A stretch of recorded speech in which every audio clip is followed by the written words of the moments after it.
ನೇರವಾಗಿ ವಿಷಯಕ್ಕೆ ಬರೋಣ. ನಾವಿಂದು ಭೂಮಿಯ ಭವಿಷ್ಯವನ್ನೇ ಬದಲಾಯಿಸಬಲ್ಲ ಒಂದು ರೋಮಾಂಚಕವಾದ ಪರಿಸರ ವಿಜ್ಞಾನದ ತಂತ್ರದ ಬಗ್ಗೆ ಚರ್ಚಿಸಲಿದ್ದೇವೆ.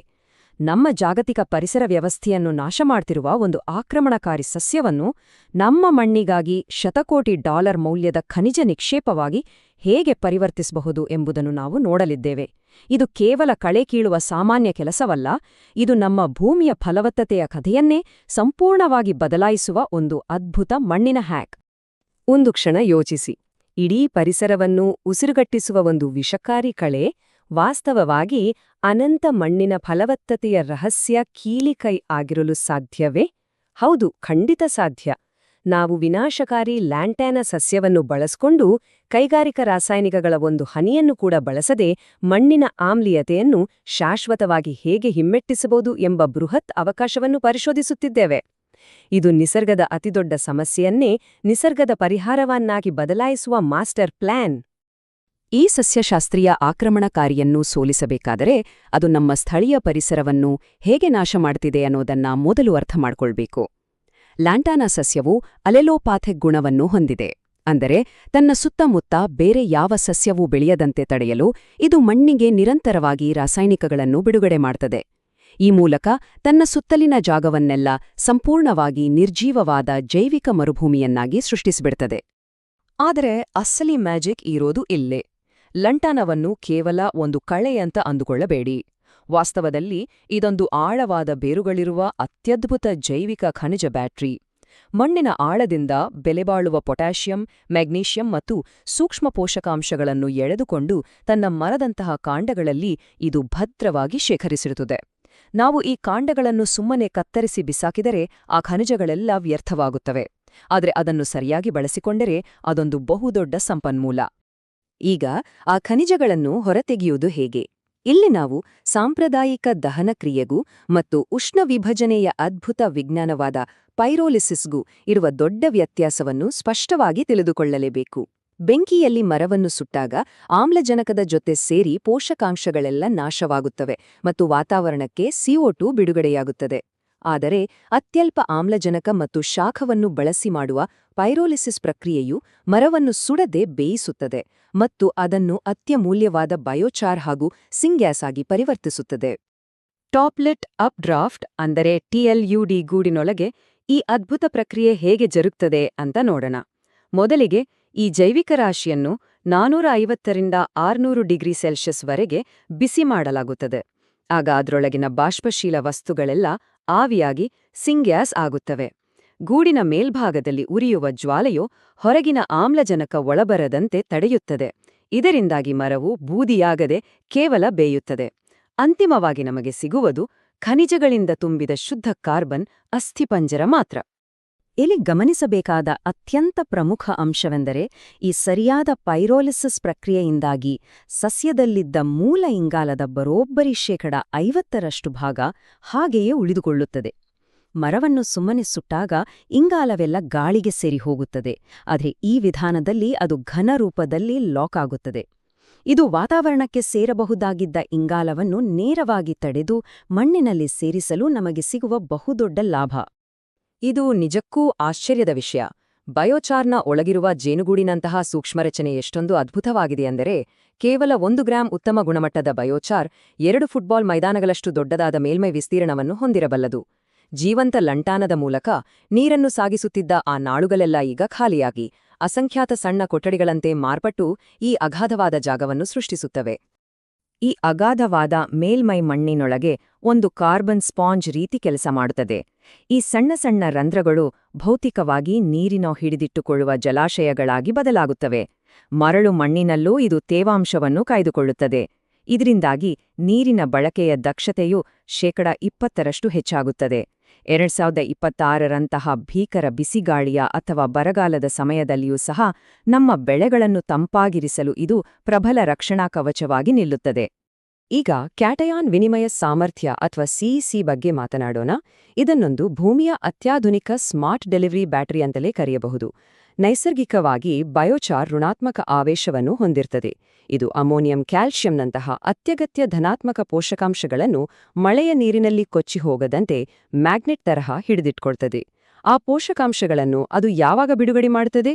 ಸಸ್ಯದ ಬೇರುಗಳಿಗೆ ಹಸಿವಾದಾಗ ಮಾತ್ರ. ಕೃಷಿ ಭೂಮಿಯಲ್ಲಿನ ಅತಿದೊಡ್ಡ ಸಮಸ್ಯೆ ಅಂದರೆ ಆಮ್ಲೀಯ ಮಣ್ಣು. ಮಣ್ಣಿನ ಪಿಎಚ್ 5.5ಗಿಂತ ಕಡಿಮೆ ಆದರೆ ಅದು ಪೋಷಕಾಂಶಗಳನ್ನೆಲ್ಲ ರಾಸಾಯನಿಕವಾಗಿ ಲಾಕ್ ಮಾಡ್ಬಿಡ್ತದೆ. ಒಂದು ರೀತಿಯಲ್ಲಿ ಪೋಷಕಾಂಶಗಳೆಲ್ಲ ಒಂದು ದೊಡ್ಡ ವಾಲ್ಟ್ ಒಳಗೆ ಲಾಕ್ ಆದಂತೆ.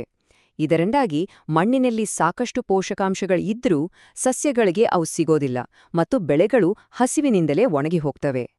ಆದರೆ ನಮ್ಮ ಲಾಂಟಾನಾ ಬಯೋಚಾರ್ ಇದಕ್ಕೆ ಒಂದು ಪರ್ಫೆಕ್ಟ್ ಪರಿಹಾರವನ್ನು ಕೊಡ್ತದೆ.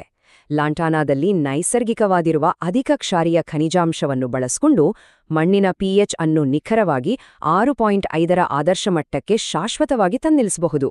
ಅಂದ್ರೆ ದುಬಾರಿಯಾದ ಕೈಗಾರಿಕಾ ಸುಣ್ಣವನ್ನು ಪದೇ ಪದೇ ಖರೀದಿಸುವ ಅಗತ್ಯವೇ ಇಲ್ಲ.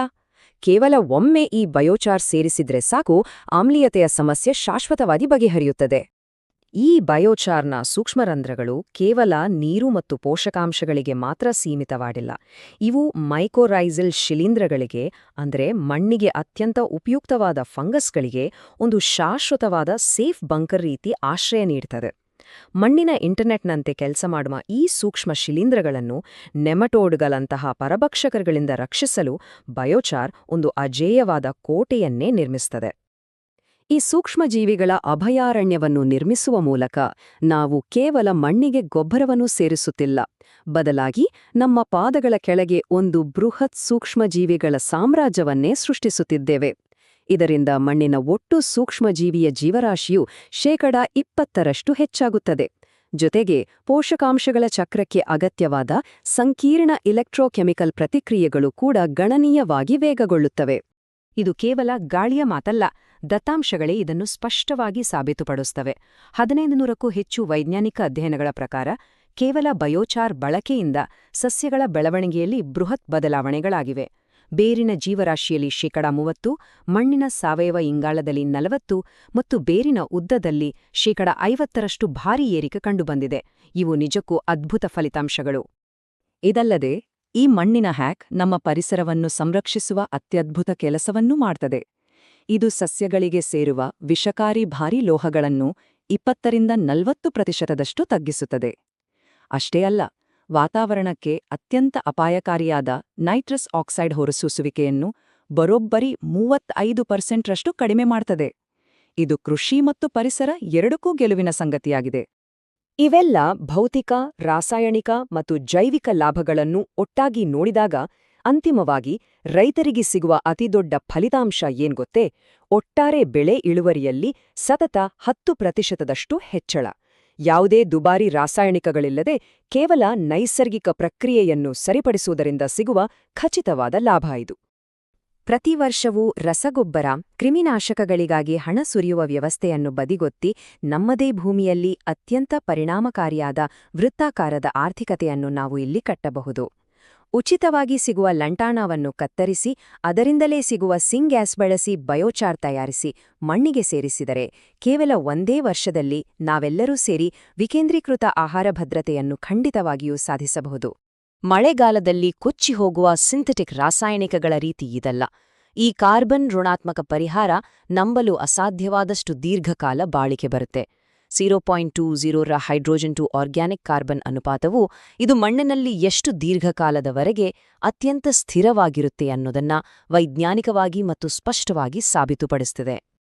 2026ರ ಕಟ್ಟುನಿಟ್ಟಿನ ಹವಾಮಾನ ಆವೇಶಗಳಿಗೆ ಹೇಳಿ ಮಾಡಿಸಿದಂತಿರುವ ಈ ಪ್ರಕ್ರಿಯೆಯು ಭವಿಷ್ಯದ ಪೀಳಿಗೆಗಳಾಗಿ ಇಂಗಾಲವನ್ನು ಅತ್ಯಂತ ಸುರಕ್ಷಿತವಾಗಿ ಲಾಕ್ ಮಾಡ್ತದೆ.